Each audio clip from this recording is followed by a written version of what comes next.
ये दृष्टि में जब तक हमारे परिवर्तन नहीं आएगा ना, तब तक कि हम कुछ भी करते रहे परेशानी ही रहेंगे।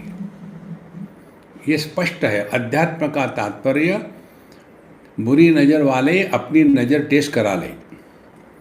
हमको यदि जगत में दुख दिखता है, परेशानी दिखती है, तो हमारी दृष्टि में गड़बड़ है। दुनिया बढ़िया है, कहीं कुछ खराबी नहीं। देखो, तो दृष्टि में फर्क फर्क क्या करना है? संयोगश्च वियोगश्च वर्तते न च तेन में। देखो, एकत्र आना, बिछड़ना, इसका कोई मतलब नहीं। आपको यदि जीवन में आनंद का अनुभव करना है ना, तो एक काम करो, कार्य कारण मीमांसा से मुक्त हो जाओ। ऐसा क्यों है? देखो, why because the sky is too high. इससे अपने आप को बचाओ। हमको कोई मदद नहीं कर सकेगा इसमें। संयोगश्च वियोगश्च, एकत्र आना बिछड़ना, कोई मतलब नहीं। देखो, और कोई मतलब नहीं ये कहने के लिए कहते हैं कि भगवान की इच्छा से सब चल रहा है। माने अब भगवान की इच्छा का क्या कारण है? कोई कारण नहीं है तो है। संयोगश्च वियोगश्च, एकत्र आना और बिछड़ना, वर्तते न च तेन में, ना यदि आपके लिए ना मेरे लिए। देखो, सपना आया चला गया, तो क्या मिला और क्या बिछड़ा? जवानी आई चली गई, तो क्या मिला और क्या बिछड़ा हमने? देखो महाराज, ये जाने आने के चक्कर में अपने मन को खराब मत करना। न त्वम नाहम जगन न इदम सर्व आत्मैव केवलम। इसको ऐसा समझो, एक बड़ा घर है किसी का, 10 कमरे वाला, और एक कमरे में माँ और उसका छोटा बालक 5 साल का सो रहा है। अब वो बच्चे को लगती है पेशाब रात को 1 बजे, और वो मम्मी को उठाता है, मम्मी मुझे पेशाब लगी है, मुझे ले चलो बाथरूम में। तो वो कहती जानो तुम। नहीं, मुझे डर लगता है।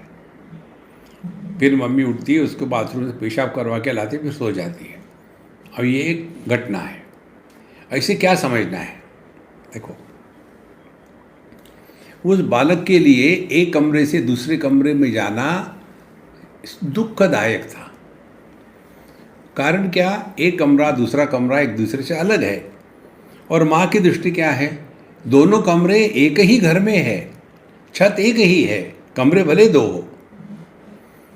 यही बात भगवान की दृष्टि से देखो।